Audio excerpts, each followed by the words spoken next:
Guys, gumawa kami ng malunggay pandesal. Yes, makakatikim din ng pandesal.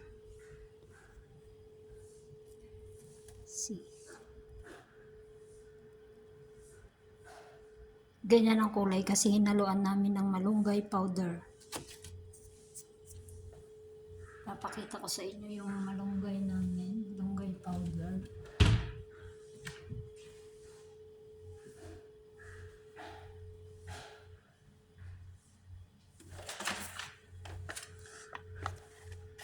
Ito yung ginamit namin.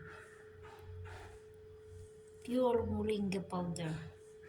Powder kasi kaya hindi makita yung hibla-hibla ng malunggay. Maluluto na rin ang gusto dito.